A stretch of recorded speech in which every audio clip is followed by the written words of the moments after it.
Masih soal bantuan, saudara, bantuan untuk pengungsi juga disalurkan untuk pengungsi Suriah di perbatasan Yordania.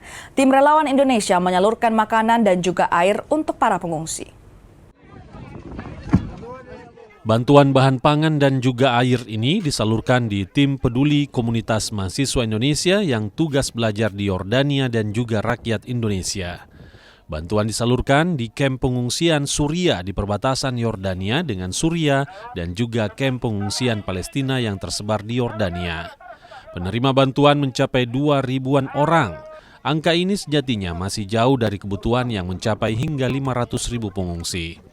Tim relawan terus berupaya menyalurkan bantuan di tengah kondisi bahan pangan yang melonjak hingga sulitnya akses pendistribusian bantuan.